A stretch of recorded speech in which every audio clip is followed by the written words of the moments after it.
Price God, hallelujah. കർത്താവ് നിങ്ങളെ ധാരാളമായി അനുഗ്രഹിക്കട്ടെ. വീണ്ടും നിങ്ങളോടൊപ്പം ദൈവവചനമായിട്ടായിരിക്കാൻ സ്വർഗത്തിൽ ദൈവമിടയാക്കിയതിനെ ഞാൻ ദൈവത്തെ നന്ദിയോടെ സ്തുതിക്കുന്നു. നമ്മുടെ കർത്താവിന്റെ സ്നേഹവും കർത്താവിന്റെ കരുതലും നമ്മുടെ ജീവിതത്തിൽ നമുക്കൊരു ഐഡന്റിറ്റി, വ്യക്തിത്വം തന്നത് കർത്താവ് നമ്മളോട് കാണിച്ച സ്നേഹമാണ്. കർത്താവിന്റെ സ്നേഹമാണ് നമുക്ക് വ്യക്തിത്വം തന്നത്, നമുക്ക് നിലനിൽക്കുവാനുള്ള സാഹചര്യത്തെ തന്നത്. അപ്പൊ നമ്മൾ ഓരോ നാളും നമ്മുടെ ജീവിതത്തിനകത്ത് കർത്താവിനോടുള്ള ബന്ധത്തിൽ വളരുമ്പോൾ, കർത്താവിനെ വേണ്ടതുപോലെ നമ്മൾ അറിയുമ്പോൾ, ശരിക്കും പറഞ്ഞാൽ നാം നമ്മെക്കുറിച്ച് അറിയുക. നമ്മൾ എത്രത്തോളം കർത്താവിനാൽ ഉപയോഗിക്കപ്പെടണം, കർത്താവ് എങ്ങനെയാണ് നമ്മെക്കുറിച്ച് കർത്താവ് ആഗ്രഹിച്ചിരിക്കുന്നത്, കർത്താവും നമ്മുടെ പാപത്തെക്കുറിച്ചുള്ള കർത്താവിന്റെ പ്രതികരണം എന്താ, ഞാൻ വീഴുമ്പോൾ, ഞാൻ കുറവുകളിൽ ഉള്ളവനായിരിക്കുമ്പോൾ കർത്താവ് എന്നെ കുറിച്ച് എന്താ മനസ്സിലാക്കിയിരിക്കുന്നത്, കർത്താവ് എന്താണ്, എങ്ങനെ കർത്താവിനോട് പ്രതികരിക്കുന്നത്. ഇത് പ്രിയപ്പെട്ടവർ, നമ്മൾ പലപ്പോഴും നമ്മുടെ വ്യക്തിപരമായിട്ടുള്ള അനുഭവങ്ങൾക്ക് അതീതമായി പലപ്പോഴും മറ്റുള്ളവരുടെ വാക്കുകൾ, മറ്റുള്ളവരുടെ പ്രതികരണത്തെയും വലുതായിട്ട് കണ്ട് പലപ്പോഴും നമുക്ക് കർത്താവില് നാം ആയിത്തീരേണ്ട മേഖലയിൽ ആഘാത പലപ്പോഴും തളർന്നു പോകുന്ന കാണാൻ സാധിക്കും. നമുക്ക് നമ്മളെക്കുറിച്ച് കർത്താവിന് എന്താണ് പദ്ധതി എന്ന് നാം തിരിച്ചറിയണം. ആ പദ്ധതിയുടെ തിരിച്ചറിവാണ് നമ്മുടെ ജീവിതത്തിലെ അവസ്ഥയെ മാറ്റുന്നത്. അതേ പ്രിയപ്പെട്ടവരെ, അല്ലെങ്കിൽ ആ കർത്താവിനെ തിരിച്ചറിയുമ്പോൾ കർത്താവിനെ കുറിച്ചുള്ള അറിവ് നമ്മുടെ ജീവിതത്തിന്റെ അവസ്ഥയെ മാറ്റിമറിക്കും. ഹല്ലേലൂയ. അതുകൊണ്ട് പ്രിയപ്പെട്ട ദിവസങ്ങളിൽ നമുക്ക് നമ്മുടെ ജീവിതത്തോടുള്ള കർത്താവിന്റെ പ്രതികരണം, കർത്താവ് നമ്മളെക്കുറിച്ച് എന്താണ് ആഗ്രഹിക്കുന്നത് തിരിച്ചറിയണം. നമ്മളെക്കുറിച്ചുള്ള കർത്താവിന്റെ പദ്ധതി എപ്പോഴും നല്ലതാണ്, ഏറ്റവും നല്ലതാണ് കർത്താവിന്റെ പദ്ധതി. അവിടെ ഒരു വിധത്തിലുള്ള ബലഹീനതകളും കുറവുകളും കർത്താവിന്റെ പ്ലാനില്ല. കർത്താവിന്റെ പദ്ധതി നാം അനുഗ്രഹിക്കപ്പെടുക എന്നത് തന്നെയാണ് കർത്താവിന്റെ പദ്ധതി. അവിടെ ഓരോ നാളും നാം കർത്താവിന്റെ സ്നേഹത്തെ തിരിച്ചറിയുമ്പോൾ ആ സ്നേഹത്തിൽ വർദ്ധിക്കുക, വളരുക, അത് കർത്താവ് നമ്മെക്കുറിച്ച് ആഗ്രഹിക്കുന്ന കാര്യം. നമുക്ക് ദൈവവചനത്തിൽ നിന്ന് വായിക്കുമ്പോൾ ദൈവം മനുഷ്യനെ സൃഷ്ടിച്ചതിനെ കുറിച്ച് ഉൽപ്പത്തി പുസ്തകത്തിൽ 1-ാം അധ്യായത്തിൽ സൃഷ്ടിയുടെ വിവരണം പറയും. വളരെ മനോഹരമായിട്ട് ആ കർത്താവാണ് സൃഷ്ടിയുടെ പുറകിൽ എന്നത് വ്യക്തമാക്കി തരുന്ന ഒരു അധ്യായമാണ് ഉൽപ്പത്തി പുസ്തകം 1-ാം അധ്യായം. അതൊരു സൃഷ്ടിതാവുണ്ട്, ഒരു സൃഷ്ടിതാവിനാൽ സൃഷ്ടിക്കപ്പെട്ടതാണ് ഭൂമിയും അതിലുള്ളതെല്ലാം എന്ന് വ്യക്തമാക്കുന്നതാണ് ഉൽപ്പത്തി പുസ്തകം 1-ാം അധ്യായം. ആ അധ്യായത്തിൽ, ആ 1-ാം അധ്യായത്തിന്റെ അറിവ്, ആ 1-ാം അധ്യായത്തിൽ നമ്മൾ വായിക്കുകയും മനസ്സിലാക്കുകയും ചെയ്യും. നമ്മുടെ ജീവിതത്തിനകത്ത് നമുക്ക് വരുന്നൊരു ഉറപ്പുണ്ട്. Yes, God is with me. കർത്താവിന്റെ കൂടുണ്ട്, കർത്താവിന്റെ ദയ, കർത്താവിന്റെ കരുതല്. ഹല്ലേലൂയ. ആ കർത്താവ് എനിക്ക് വേണ്ടിയുള്ളത് സകലതും ഒരുക്കി കഴിഞ്ഞു എന്ന ബോധ്യം നമ്മുടെ ഹൃദയത്തെ കർത്താവിന്റെ ഉറപ്പിൽ നമ്മൾ നിലനിർത്തും. കർത്താവ് ഈ സൃഷ്ടിയുടെ വിവരണത്തെ കുറിച്ച് നമ്മൾ വായിക്കുമ്പോൾ അവിടെ എല്ലാ സൃഷ്ടികളുടെയും അവസാനം കർത്താവ് ഇതിനെല്ലാം നോക്കിയിട്ട് പറഞ്ഞു നല്ലതെന്ന് കണ്ടു, നല്ലതെന്ന് കണ്ടു. ഓരോ സൃഷ്ടിയുടെയും അവസാനം, ഓരോ ദിവസവും കർത്താവ് നല്ലതെന്ന് കണ്ടു. എന്നാൽ 6-ാമത്തെ ദിവസം സൃഷ്ടിയുടെ വളരെ പ്രധാനപ്പെട്ട ദിവസമായി മനുഷ്യനെ സൃഷ്ടിച്ചു. മനുഷ്യന്റെ സൃഷ്ടിയെ കുറിച്ച് ഉൽപ്പത്തി പുസ്തകം 5-ാം അധ്യായത്തിന് 1-2 വാക്യങ്ങൾ പറയുന്നത്, ദൈവം മനുഷ്യനെ തന്റെ സ്വരൂപത്തിൽ ആണും പെണ്ണുമായി സൃഷ്ടിച്ചു. 2-ാം വാക്യത്തിൽ പറയുന്ന അവരെ അനുഗ്രഹിച്ചു. അപ്പൊ അവിടെ സൃഷ്ടിച്ച നാളിൽ അവരെ അനുഗ്രഹിച്ചു എന്ന് വചനത്തിൽ എഴുതിയിരിക്കുമ്പോൾ ദൈവം മനുഷ്യനെ സൃഷ്ടിച്ചതിനെ കുറിച്ച് ഈ 1-ാം അധ്യായത്തിൽ വളരെ വ്യക്തമായ ചിന്താഗതി നമുക്ക് തരുന്നു. അപ്പൊ അവിടെ പറയുന്ന ഒരു കാര്യമാണ്, ദൈവം മനുഷ്യനെ സൃഷ്ടിച്ചപ്പോ ദൈവം തന്റെ സ്വരൂപത്തിലും തന്റെ സാദൃശ്യപ്രകാരം മനുഷ്യനെ സൃഷ്ടിച്ചു. അപ്പൊ ദൈവത്തിന്റെ സൃഷ്ടി ഏറ്റവും മനോഹരമായത്, ഏറ്റവും ശ്രേഷ്ഠമാണ്. എന്നാൽ മനുഷ്യനെ സൃഷ്ടിച്ചപ്പോ ദൈവം തന്റെ സ്വരൂപവും തന്റെ സാദൃശ്യമാണ് മനുഷ്യന് നൽകിയത്. അങ്ങനെ തന്റെ സ്വരൂപത്തിൽ തന്റെ സാദൃശ്യത്തിൽ സൃഷ്ടിക്കപ്പെട്ടവനായ മനുഷ്യനെ ദൈവം തന്റെ സൃഷ്ടിയുടെ മുഴുവൻ അധിപതിയാക്കി വെച്ചു. അപ്പൊ തന്റെ സൃഷ്ടിയുടെ മുഴുവൻ ഉത്തരവാദിത്വം മനുഷ്യന്, അധികാരം മനുഷ്യന്. നമുക്ക് ദൈവത്തിനെ നമ്മൾ വായിക്കുമ്പോൾ നമ്മൾ മനസ്സിലാക്കുന്ന ഒരു കാര്യമാണ്, ദൈവം തന്റെ സ്വരൂപത്തിലും തന്റെ സാദൃശ്യപ്രകാരമാണ് മനുഷ്യനെ ഉണ്ടാക്കിയത്. എന്താണ് ദൈവത്തിന്റെ സാദൃശ്യവും സ്വരൂപവും? നമ്മൾ ഈ ഉൽപ്പത്തി പുസ്തകത്തിന്റെ 1-ാം അധ്യായത്തിൽ മുതൽ സൃഷ്ടിയുടെ കാര്യങ്ങൾ ഓരോ നമ്മൾ വായിച്ചു വരുമ്പോൾ നമുക്കവിടെ മനസ്സിലാക്കാൻ കഴിയുന്ന ഒരു കാര്യമുണ്ട്. അതായത് കർത്താവ് താൻ സൃഷ്ടിച്ച ഓരോ കാര്യങ്ങളെയും സൃഷ്ടിക്കുന്നതിന് മുമ്പ് തന്നെ കർത്താവിന്റെ അകത്തതെല്ലാം ഉണ്ടായിരുന്നു. തന്നിൽ നിന്നാണ് സകലത്തെയും സൃഷ്ടിച്ചത്. അതായത് വെളിച്ചമുണ്ടാകട്ടെ എന്ന് പറയുമ്പോൾ വെളിച്ചം എന്ന് പറയുന്നത് എന്താണെന്നുള്ളൊരു സങ്കല്പം ദൈവത്തിനകത്തുണ്ട്. ആ സങ്കല്പത്തിൽ നിന്നാണ് ദൈവം വീണ്ടും സൃഷ്ടിക്കുന്നത്. അപ്പൊ അകത്ത് സങ്കല്പിക്കുന്നു, സംസാരിക്കുന്നു, സൃഷ്ടി നടക്കും. അതായത് നമുക്കറിയാം, മരങ്ങള്, പറവകള്, കർത്താവ് സൃഷ്ടിച്ച സകലതും എങ്ങനെ ആയിരിക്കണമെന്ന് കർത്താവിന് ഒരു ഇമാജിനേഷൻ. ആ ഇമാജിനേഷനിലാണ്, ആ സങ്കല്പത്തെയാണ് കർത്താവ് വിളിച്ചു പറയുകയും സൃഷ്ടിക്കുകയും ചെയ്തത്. അപ്പൊ ദൈവം മനുഷ്യനെ സൃഷ്ടിച്ചപ്പോൾ മനുഷ്യന്റെ ഉള്ളിൽ ദൈവം കൊടുത്തിരുന്ന കഴിവ് തന്നെ പോലെ, അതായത് മനുഷ്യന്റെ ചിന്തകൾക്ക് ശക്തി ദൈവം നൽകിയിരുന്നു. മനുഷ്യന് ചിന്തിക്കാനുള്ള പ്രാപ്തി എന്നല്ല, മനുഷ്യന്റെ ചിന്തയ്ക്ക് പ്രാപ്തി ഉണ്ടായിരുന്നു കാര്യങ്ങളെ നിർണയിക്കാനായിട്ട്. അതേ പ്രിയപ്പെട്ടവരെ, ഹല്ലേലൂയ, നാം അത് കാണുന്നത്. നമുക്കറിയാം, ദൈവം മനുഷ്യനെ സൃഷ്ടിച്ചു. 1-ാം അധ്യായത്തിലും 2-ാം അധ്യായത്തിലും മനുഷ്യന്റെ സൃഷ്ടിയും അതുപോലെ തന്നെ സൃഷ്ടിയുടെ മുഴുവൻ വിവരണം 1-ാം അധ്യായത്തിൽ പറയുമ്പോൾ 2-ാമത്തെ അധ്യായത്തില് മനുഷ്യൻ ജീവനോട് ദേഹിയായി തീരുന്നത്, വേദം തോട്ടത്തിന്റെ സൃഷ്ടി കുറിച്ചെല്ലാം കർത്താവോട് പറയുന്നുണ്ട്. 2-ാം അധ്യായത്തിലാണ് കർത്താവ് പറയുന്നത്, ഈ പഴം തിന്നുന്ന നാളിൽ, തോട്ടത്തിലെ നടുവിലെ വൃക്ഷത്തിന്റെ ഫലം തിന്നുന്ന നാളിൽ മരിക്കും എന്നെല്ലാം കർത്താവ് പറയുന്നത് 2-ാമത്തെ അധ്യായത്തിൽ. എന്നാൽ 3-ാമത്തെ അധ്യായത്തിൽ നമ്മൾ കാണുന്നത് ഇങ്ങനെയാണ്: പിശാചിനാൽ ഹവ്വയും ആദമും തെറ്റിദ്ധരിക്കപ്പെടുകയും വീണു പോകുന്നത് നമ്മൾ അവിടെ കാണും. അപ്പൊ അവിടെ നമുക്ക് മനസ്സിലാക്കാൻ കഴിയുന്ന ഒരു വളരെ പ്രധാനപ്പെട്ട ഒരു കാര്യം, അവിടെ പിശാച്, സാത്താൻ ശ്രമിക്കുന്നത് അവിടെ സങ്കല്പത്തെ തൊടാനായിട്ട്. അവിടെ ആദമിനോടും ഹവ്വയോടും കർത്താവ് പറഞ്ഞ കൽപ്പനയെ അവർ പാലിക്കേണ്ടതിന് പകരം ഹവ്വയുടെ അടുക്കൽ സാത്താൻ വന്ന് ചോദിച്ച ചോദ്യം, പിശാച് വന്ന് ചോദിച്ച ചോദ്യം, കർത്താവ് എല്ലാം നിങ്ങൾക്ക് കഴിക്കാൻ അനുവദിച്ചിട്ടുണ്ട്, എന്നാൽ എന്തെങ്കിലും കഴിക്കരുതെന്ന് പറഞ്ഞിട്ടുണ്ടോ? അതായിരുന്നു ചോദ്യം. അപ്പോൾ അതിന്റെ മറുപടിയായിട്ട് അവര് പറഞ്ഞൊരു കാര്യം ഇതാണ്, ഹവ്വ പറഞ്ഞൊരു കാര്യം ഇതാണ്: ഈ തോട്ടത്തിലെ നടുവിലെ വൃക്ഷത്തിന്റെ ഫലം തിന്നരുത്, തിന്നുന്ന നാളിൽ മരിക്കും. അതായിരുന്നു പറഞ്ഞിരുന്നത്. തൊടുക പോലും അരുതെന്നാണ്. എന്നാൽ സാത്താൻ, പിശാച് പറഞ്ഞത് അല്ല, അത് തിന്നുന്ന നാളിൽ, ഉൽപ്പത്തി പുസ്തകം 3-ാം അധ്യായത്തില് അതിന്റെ 5-ാം വാക്യം, അത് തിന്നുന്ന നാളിൽ നിങ്ങളുടെ കണ്ണു തുറക്കുകയും നിങ്ങൾ നന്മതിന്മകളെ കുറിച്ച് അറിയുന്നവരായി ദൈവത്തെ പോലെ ആകുകയും ചെയ്യുമെന്ന് ദൈവം അറിയുന്നു. അപ്പൊ ദൈവം അറിയുന്നു എന്ന കാര്യത്തിൽ, എന്ന നിലയിൽ അവിടെ പറയുന്നത് ഇതാണ്: നിങ്ങൾ ഈ പഴം തിന്നുമ്പോൾ നിങ്ങളുടെ കണ്ണ് തുറക്കും, നിങ്ങൾ ദൈവത്തെ പോലെയാകും, നിങ്ങൾ നന്മതിന്മകളെ കുറിച്ച് അറിയും. ഇതവിടെ പറയുക. അപ്പൊ ഈ വിവരണം, ഈ ഒരു അറിവ് ഇവർക്ക് കൊടുക്കുമ്പോൾ സാത്താൻ അറിയാം, പിശാചിനറിയാം, ഇവരുടെ സങ്കല്പത്തെ തൊട്ട് കഴിഞ്ഞാൽ ഇവരെ സ്വാധീനിക്കാൻ എളുപ്പം. അപ്പൊ അവിടെ കൊടുക്കുന്ന കാര്യം ദൈവത്തെ പോലെ ആകും. അപ്പോ ഇപ്പോഴല്ല, ആയി തീരുന്നതിനെ കുറിച്ചുള്ള സങ്കല്പം അകത്തേക്ക് കിട്ടും. നന്മതിന്മകളെ കുറിച്ച് അറിയും, സങ്കല്പം, ദൈവത്തെ പോലെ ആകും, സങ്കല്പം, കണ്ണു തുറക്കും. ഈ സങ്കല്പങ്ങൾ അവരുടെ അകത്തും.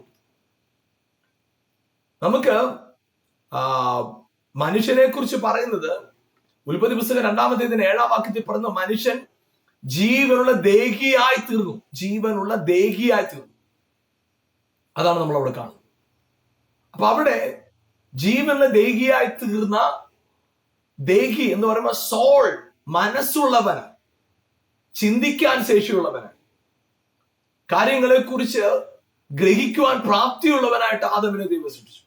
അങ്ങനെ ഗ്രഹിക്കുവാൻ പ്രാപ്തിയുള്ള, ചിന്തിക്കുവാൻ പ്രാപ്തിയുണ്ടായിരുന്ന ആദമിനെ ഇവിടെ വീഴിക്കാനായിട്ട് ചിന്തകളെയാണ് പിശാച് എടുത്തുപയോഗിക്കുന്നത്, തെറ്റിക്കാനായിട്ട്. അവിടെ അടുത്ത് ഹവ്വയെ കുറിച്ച് ഹവ്വ ചെയ്ത കാര്യത്തെ കുറിച്ച് ഇങ്ങനെ പറഞ്ഞു: ആ വൃക്ഷഫലം തിന്മാൻ നല്ലതും കാണാൻ ഭംഗിയുള്ളതും ജ്ഞാനം പ്രാപിപ്പാൻ കാമ്യവും എന്ന് സ്ത്രീ കണ്ടു. അവിടെ കഴിക്കാൻ നല്ലതെന്ന്, മറ്റ് വൃക്ഷഫലങ്ങളെല്ലാം കഴിച്ച് പരിചയമുള്ള വ്യക്തി എന്ന നിലയ്ക്ക് അതിനെക്കുറിച്ച് ഒരു സങ്കല്പം, പ്രയാസമൊന്നുമില്ല. പക്ഷെ അത് തിന്മാൻ നല്ലതെന്ന് കണ്ടു, കാഴ്ചക്ക് നല്ലതാന്ന് കണ്ടു, അത് കുഴപ്പമില്ല. പക്ഷെ അവിടെ പറയുന്നത് ജ്ഞാനം പ്രാപിപ്പാൻ നല്ലതെന്ന് കണ്ടു, കാമ്യമെന്ന് കണ്ടു. അതെങ്ങനെയാ അങ്ങനെ ഒരു ചിന്ത വരുന്നത്? അപ്പോ അവയുടെ സങ്കല്പിക്കുന്ന ഒരു തലം ഓപ്പൺ ആണ്, സങ്കല്പം. അപ്പൊ മനുഷ്യനിൽ ദൈവം വെച്ചിരുന്ന ഒരു പ്രാപ്തിയാണ് ചിന്തിക്കുവാനും കാര്യങ്ങളെ മനസ്സിലാക്കുവാനും ഗ്രഹിക്കുവാനും കാര്യങ്ങളെ കുറിച്ച് ഉള്ളിൽ ഒരു ദർശനം കാണാനുള്ള പ്രാപ്തി മനുഷ്യന് ദൈവം നൽകി. നമുക്കറിയാം. എന്നാൽ ആ ചിന്താഗതികളിൽ തന്നെയാണ് മനുഷ്യരിൽ തെറ്റ് സംഭവിക്കുന്നത്. നമുക്ക് ഉൽപ്പത്തി പുസ്തകം അതിന്റെ 6-ാമത്തെ അധ്യായത്തിൽ 5-ാമത്തെ വാക്യം ഇങ്ങനെയാണ് കാണുന്നത്: ഭൂമിയിൽ മനുഷ്യന്റെ ദുഷ്ടത വലിയതെന്നും അവന്റെ ഹൃദയവിചാരങ്ങളുടെ നിരൂപണമൊക്കെയും എല്ലായ്പ്പോഴും ദോഷമുള്ളത് അത്രയെന്ന് ദൈവം കണ്ടു. താൻ ഭൂമിയിൽ മനുഷ്യനെ ഉണ്ടാക്കുക കൊണ്ട് യഹോവ അനുദപിച്ചു. അപ്പൊ ഇവിടെ കർത്താവ് മനുഷ്യനെ കുറിച്ച് പറയുന്നൊരു കാര്യം ഇതാണ്. മനുഷ്യന്റെ ഹൃദയത്തിലെ വിചാരങ്ങൾ, അവന്റെ ഹൃദയത്തിലെ ചിന്തകൾ, അവന്റെ ഹൃദയത്തിലുള്ള ചിന്തകളെ കർത്താവ് കണ്ടിട്ട് നിരൂപണമൊക്കെയും ദോഷമുള്ളതെന്ന് ദൈവം കണ്ടു.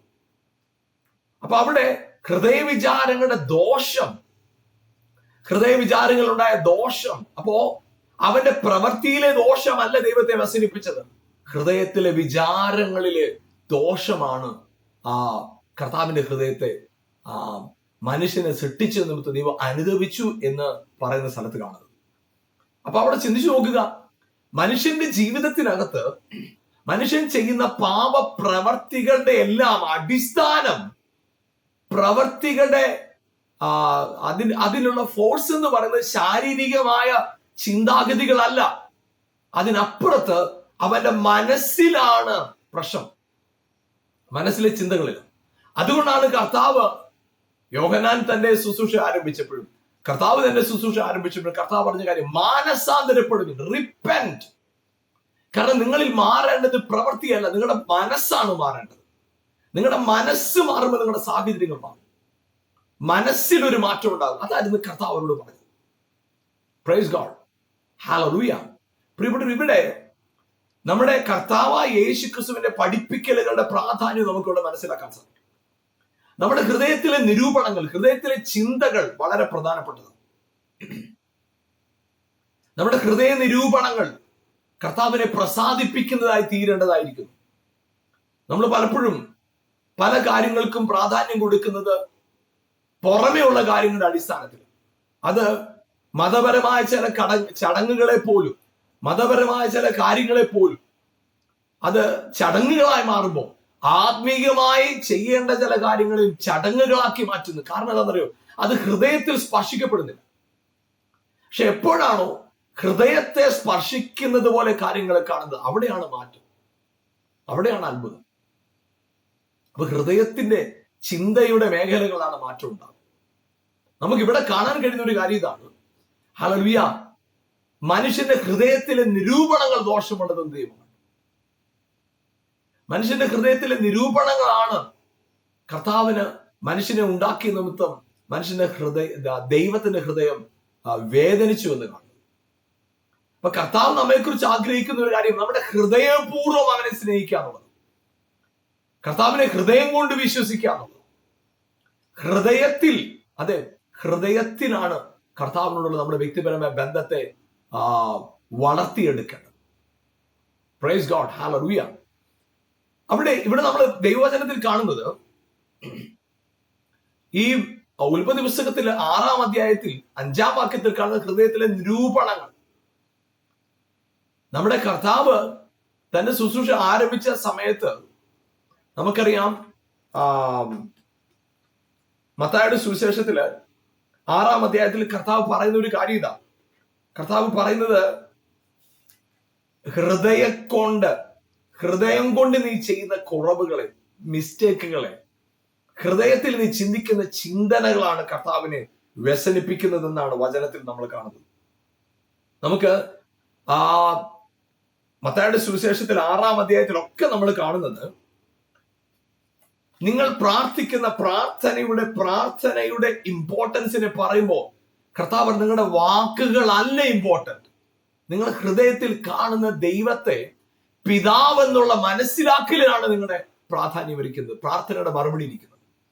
അതുകൊണ്ടാണ് 5-ാം അധ്യായത്തിൽ കർത്താവ് അതുവരെ ഉണ്ടായിരുന്ന പ്രമാണങ്ങളെ മുഴുവൻ ന്യായപ്രമാണത്തെ നീക്കാനായിട്ടല്ല, നിവർത്തിപ്പാൻ വന്നവനായ കർത്താവ് പറയുന്ന ഒരു കാര്യം ഇതാണ്. മത്തായിയുടെ സുവിശേഷം 5-ാം അധ്യായത്തില് 28-ാം വാക്യം, ഞാനോ നിങ്ങളോട് പറയുന്നത്, സ്ത്രീയെ മോഹിക്കേണ്ടതിന് അവളെ നോക്കുന്നവനെല്ലാം ഹൃദയം കൊണ്ട് അവളോട് വ്യഭിചാരം ചെയ്തു പോയി.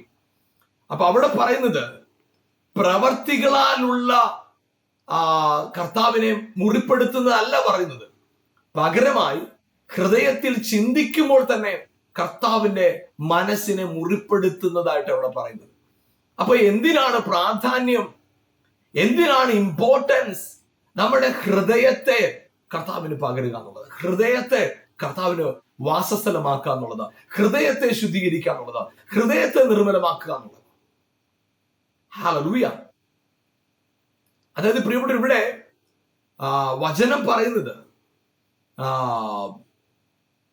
ഹൃദയം കൊണ്ട് ഒരാൾ ചിന്തിക്കുമ്പോൾ പാപം സംഭവിച്ചു കഴിഞ്ഞു.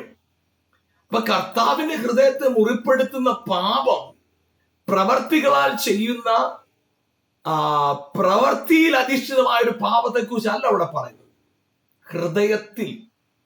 അതുകൊണ്ട് കൊലപാതകം ചെയ്യരുതെന്ന് പറഞ്ഞിട്ടുണ്ട്. പക്ഷേ സഹോദരനെ സ്നേഹിതനെ മൂഢ എന്ന് വിളിച്ചാൽ, എന്ന് പറഞ്ഞാൽ സഹോദരനെ തന്നെക്കാളും മോശക്കാരനായിട്ട് കാണുമ്പോൾ, അപ്പൊ മനോഭാവത്തിലാണ് പാപം വിതയ്ക്കപ്പെടുന്നത്, പാപം ഫലം കായ്ക്കപ്പെടുന്നത്. അപ്പൊ മനുഷ്യന്റെ മനോഭാവത്തെ, മനസ്സിന്റെ നിർണയത്തെ, മനസ്സിന്റെ ചിന്തകളെ വളരെ പ്രാധാന്യത്തോടെയാണ് ഇവിടെ വചനത്തിൽ പറയുന്നത്. അതുകൊണ്ട് തന്നെ പ്രിയപ്പെട്ട റോമാലേഖനത്തില് അതിന്റെ 12-ാം അധ്യായത്തിൽ നമ്മൾ ഇങ്ങനെയാണ് കാണുന്നത്. അതിന്റെ 2-ാമത്തെ വാക്യം, റോമാലേഖനം അതിന്റെ 12-ാം അധ്യായത്തില് നമ്മൾ കാണുന്നത് നിങ്ങളുടെ മനസ്സിനെ പുതുക്കുന്നതിനെ കുറിച്ച് വ്യക്തമായിട്ട് അവിടെ പറയും.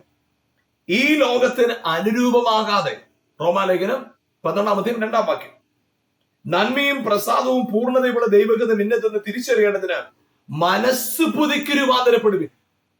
അപ്പൊ നിങ്ങളിൽ ഉണ്ടാകേണ്ട മാറ്റം മനസ്സിനെ പുതുക്കി ഉണ്ടാകേണ്ട മാറ്റമാണ്. നിങ്ങളുടെ പ്രവർത്തികളിലെ ആ പ്രവൃത്തി ദോഷമല്ല മാറേണ്ടത്, മനസ്സിന്റെ ചിന്തകളിലെ ദോഷമാണ് മാറേണ്ടത്.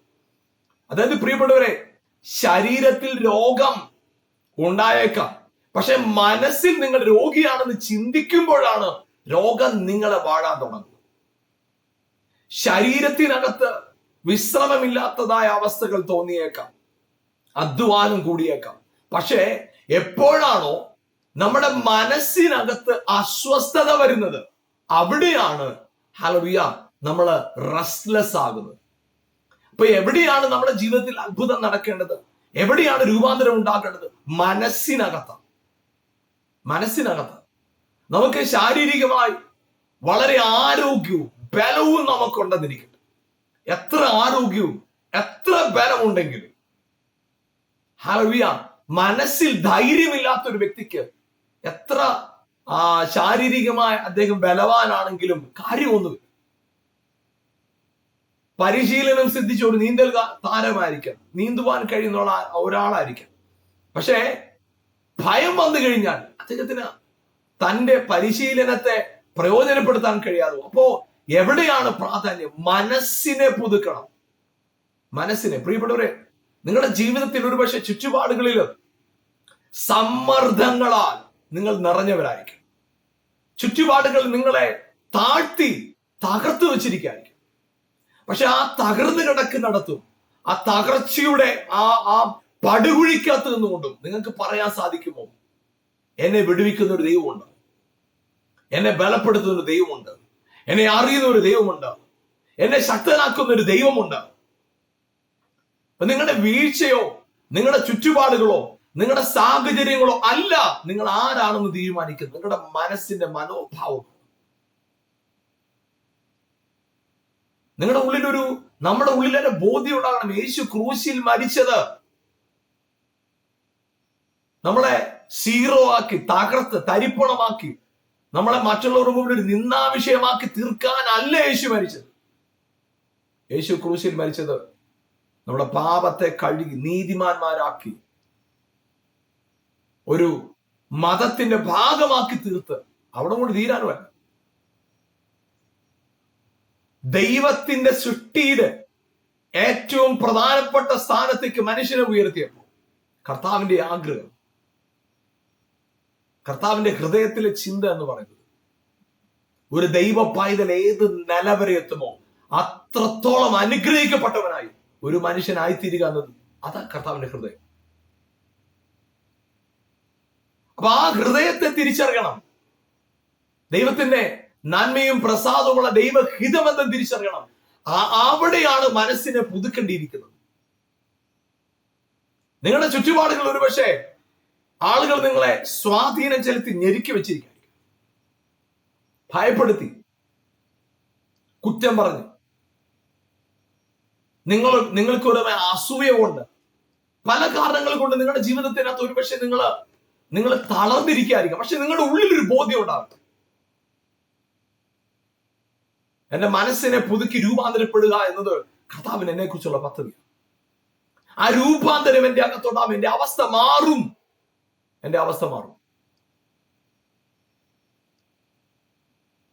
എന്നിൽ മാറ്റം ഉണ്ടാകേണ്ടത് എല്ലാ ചുറ്റുപാടുകളെല്ലാം മാറിയതിന് ശേഷം ഞാൻ മാറാനായിട്ടല്ല. എന്റെ അകം മാറുമ്പോൾ എന്റെ ചുറ്റുപാടുകൾ താനേ മാറും. എന്റെ ഉള്ളിൽ മാറ്റം ഉണ്ടാകുമ്പോൾ എന്റെ ചുറ്റുപാടുകൾ താനേ മാറും. ആ ബോധ്യമാണ് നമ്മുടെ അകത്ത് വേണ്ടത്. അതുകൊണ്ട് ഹൃദയത്തിനകത്ത് രൂപാന്തരം ഉണ്ടാകട്ടെ. ഹൃദയം കൊണ്ട് വിശ്വസിച്ച വായ കൊണ്ട് എനിക്ക് പറയാം, അതാ കർത്താവ് ആഗ്രഹിക്കും. ഹൃദയം കൊണ്ട് വിശ്വസിക്കുക. നിങ്ങളുടെ ഹൃദയത്തില് ഒരുപക്ഷെ ചിലപ്പോ കയ്പോ വെറുപ്പോ അങ്ങനൊന്നും കാണത്തില്ല. നിങ്ങൾക്ക് ആരോടും വെറുപ്പോ കയ്പോ ഒന്നും ഒരുപക്ഷെ കാണത്തില്ലായിരിക്കും. നിങ്ങളുടെ ഹൃദയം ഒരുപക്ഷെ എല്ലാവരോടും ക്ഷമിച്ചതായിരിക്കും.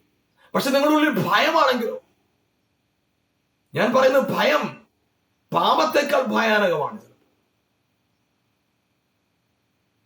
നിങ്ങളുടെ മനസ്സിനെ കർത്താവിനോട് ഉറപ്പിച്ച്, നിങ്ങളുടെ സങ്കല്പങ്ങളെ, നിങ്ങളുടെ മനസ്സിൽ ജീവിതത്തിൽ പിശാച് കൊണ്ടുവരുന്ന പലതരത്തിലുള്ള നെഗറ്റീവ് തോട്ട്സ്, നെഗറ്റീവായിട്ടുള്ള ചിന്തകൾ, ഭാരം, ഭയം, പ്രതികൂലം, തകർച്ചകൾ, വീഴ്ച, പ്രതിസന്ധികൾ മാത്രം പിശാച് ഇങ്ങനെ മുമ്പിൽ വലിപ്പത്തിൽ കാണിക്കുമോ? നിങ്ങൾ അതിനെ അടച്ചു വെച്ചിട്ട് പറയാമോ? ഇല്ല.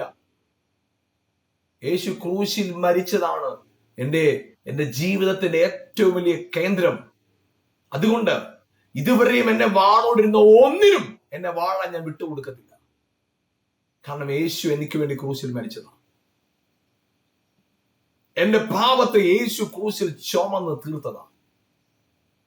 ഞാൻ തകർന്നു പോകുന്നത് കർത്താവിന്റെ പ്ലാനിലില്ല. ഞാൻ നശിച്ചു പോകുന്നത് കർത്താവിന്റെ പദ്ധതിയിലേ ഇല്ല. God's plan about me is always the best. ഏറ്റവും നല്ലത് എന്നെ കുറിച്ചുള്ള കർത്താവിന്റെ പദ്ധതി. അവിടെ നിങ്ങളുടെ ഉള്ളില് ഹല്ലേലൂയ മാറ്റം ഉണ്ടാക്കണം. നിങ്ങളുടെ നിരൂപണങ്ങളൊന്ന് മാറ്റാം. കർത്താവ് മനുഷ്യനെ സൃഷ്ടിച്ചത് നിമിത്തം അനുദപിച്ചു. കാരണം ഹൃദയ നിരൂപണങ്ങള് ദോഷമായതുകൊണ്ട്. ഒരു ഇച്ഛയോടുകൂടുള്ള നോട്ടം പാപം സംഭവിച്ചു കഴിഞ്ഞു എന്ന് പറയുമ്പോൾ അകത്തെ ചിന്തകളിലാണ് പാപം ഇരിക്കുന്നത്. അങ്ങനെയാണെങ്കിൽ നിങ്ങളുടെ നീതീകരണം എവിടെ? മനസ്സിനകത്ത്. നിങ്ങൾ നീതീകരിക്കപ്പെട്ടവരാണ്. നിങ്ങളുടെ അകത്ത് ഇപ്പോഴും ഒരു പക്ഷേ 1 by 1 ആയിട്ട് നിങ്ങൾ ചിന്തിക്കുന്നുണ്ട്. ആ വിഷയം എനിക്കെതിരാണ്, ആ വ്യക്തി ഇന്നലെ എന്നോട് അങ്ങനെ പറഞ്ഞത് എനിക്ക് എന്തോ കുഴപ്പമുണ്ടാകുമെന്ന്, ഈ വ്യക്തി എന്നോടെന്ന് പറഞ്ഞത് അവരെനിക്കെതിരെ ദോഷം ചിന്തിച്ചിട്ടുണ്ട്, അവരെനിക്കെതിരെ എന്തൊക്കെയോ പ്ലാൻ ചെയ്തിട്ടുണ്ട്.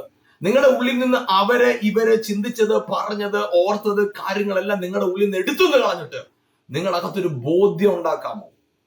നിങ്ങളൊരു ബോധ്യത്തിൽ നിൽക്കാമോ? എന്ത് ബോധ്യത്തിലാണ് നിൽക്കേണ്ടത്? ഹല്ലേലൂയ. നന്മയല്ലാതെ ഒന്നും എന്റെ ജീവിതത്തിൽ വരാൻ ദൈവം അനുവദിക്കത്തില്ല. നിങ്ങളുടെ ഹൃദയത്തെ രൂപാന്തരപ്പെടുത്താമോ? നിങ്ങളുടെ ഹൃദയം രൂപാന്തരപ്പെടുമ്പോൾ, നിങ്ങളുടെ സങ്കല്പങ്ങൾ രൂപാന്തരപ്പെടുമ്പോൾ, നിങ്ങളുടെ അകത്തെ ചിന്തയിൽ ദൈവിക ലോകം, ദൈവിക പദ്ധതി, ദൈവത്തിന് നിങ്ങളെ കുറിച്ച് പദ്ധതി നല്ലതാണെന്ന് ഭാവന കാണാൻ പറ്റുമോ? ചിന്തിക്കാൻ പറ്റുമോ? ഹല്ലേലൂയ. നിങ്ങളുടെ ചിന്താഗതികൾ നിങ്ങളുടെ ജീവിതത്തെ സ്വാധീനിക്കും, നിങ്ങളുടെ ചുറ്റുപാടുകളെ സ്വാധീനിക്കും. നിങ്ങൾ തകരാനുള്ളവരല്ല. വചനം ഇങ്ങനെ പറയുന്നത്, ദൈവം നമുക്ക് അനുകൂലമെങ്കിൽ പ്രതികൂലമാർ. അതെ, ദൈവം അനുകൂലമായിട്ട് നിൽക്കുക. നിങ്ങളുടെ ചിന്തകളിൽ എപ്പോഴും തകർച്ചയും പ്രതികൂലങ്ങളും വീഴ്ചകളും ദർശനം കാണാതെ ദൈവം അനുകൂലമായിട്ട് നിൽക്കുന്നതൊന്ന് കണ്ടേ. ആ ദൈവം അനുകൂലമായി നിൽക്കുന്ന കാഴ്ചപ്പാടോടുകൂടെ നിങ്ങൾ എടുക്കുന്ന ഓരോ സ്റ്റെപ്പിലും നിങ്ങൾ അനുഗ്രഹിക്കപ്പെട്ടവരാകുമെന്നത് 100% നിശ്ചയമാണ്. അതിൽ വളരുവാൻ, വാഴുവാൻ പരിശുദ്ധാത്മാ നിങ്ങളെ സഹായിക്കട്ടെ. നമുക്ക് ഒരുമിച്ച് പ്രാർത്ഥിക്കാം. ഞങ്ങളുടെ നല്ല കർത്താവ് യേശുവിന്റെ നാമത്തിൽ പ്രാർത്ഥിക്കുന്നു.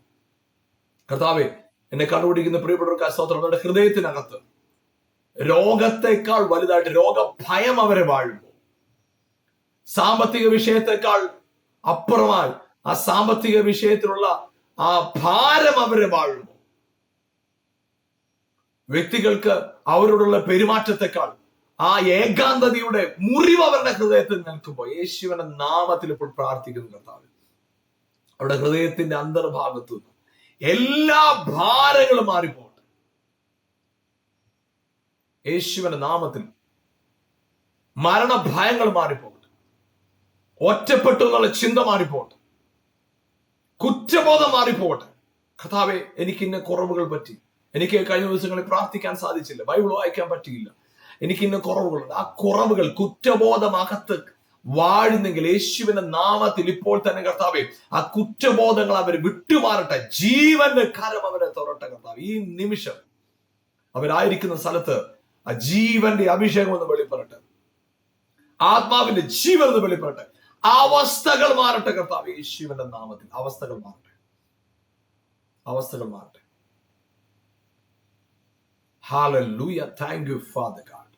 Thank you father God. എല്ലാ രോഗഭയങ്ങളും മരണഭയങ്ങളും അവർ വിട്ടുമാറട്ടെ. തകരുമെന്നുള്ള ആ സങ്കല്പങ്ങൾ മാറി. ഇല്ല, ജയിക്കും, ജീവിക്കും, എഴുന്നേൽക്കും, ഉയർക്കും, നിൽക്കുമെന്ന ബോധ്യം അവരുടെ അടുത്ത് വരട്ടെ കർത്താവ്.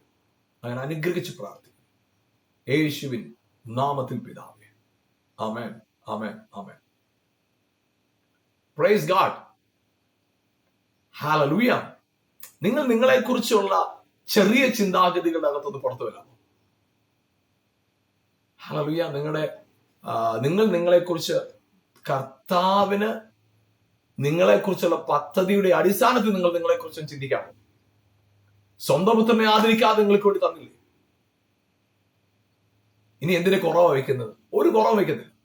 അതുകൊണ്ട് നിങ്ങൾ നിരാശയും തളർന്ന് ഭാരപ്പെട്ടിരിക്കാറ്. അകത്ത് നല്ല ധൈര്യത്തോടെ, യെസ്, എന്റെ സങ്കല്പത്തിൽ, എന്റെ ചിന്തകളിൽ എന്നെ സ്നേഹിക്കുന്ന ഒരു പിതാവിനെ ഞാൻ കാണുന്നു. എന്റെ ഹൃദയത്തിൽ എന്റെ കുറവുകളെ എണ്ണി എണ്ണി തകർക്കുന്ന ഒരു ദൈവത്തെ അല്ല ഞാൻ കാണുന്നത്. എന്നെ കരുതുന്ന ഒരു പിതാവിനെ ഞാൻ കാണുക ദൈവത്തിൽ. ആ മനസ്സിന്റെ ആ തലത്തില് ദൈവത്തെക്കുറിച്ചുള്ള ചിന്താഗതി ഒന്ന് മാറ്റാം. ദഹിപ്പിക്കുന്ന അഗ്നിയാണ്. യെസ്, എന്നെ അല്ല, എന്റെ പാപത്തെ ദഹിപ്പിക്കുന്ന അഗ്നിയാണ്. അവൻ എന്റെ കൂടെ ഉണ്ട്. യെസ്, കർത്താവ് നിങ്ങളെ ധാരാളമായിട്ട് അനുഗ്രഹിക്കട്ടെ. ഈ പ്രോഗ്രാം കാണാൻ നിങ്ങൾ സമയം കണ്ടെത്തിയതിൽ വളരെ സന്തോഷം. മറ്റുള്ളവർക്ക് ഈ പ്രോഗ്രാം പരിചയപ്പെടുത്തി കൊടുക്കുകയും ഈ പ്രോഗ്രാമിന് വേണ്ടി നിങ്ങൾ പ്രാർത്ഥിക്കുകയും ചെയ്യണം. നിശ്ചയമായിട്ടും അത് നിങ്ങളുടെ ജീവിതത്തിൽ, നിങ്ങളുടെ ചുറ്റുപാടുകളിൽ വലിയ അനുഗ്രഹം, വലിയ നന്മയായിട്ട്. യെസ്, നിങ്ങളുടെ ജീവിതം വലിയ നന്മയായി, അനുഗ്രഹമായി, അനേകരുടെ മുമ്പിൽ ഒരു സാക്ഷ്യമായി തീരുമാനമാകട്ടെ. God bless you. Amen.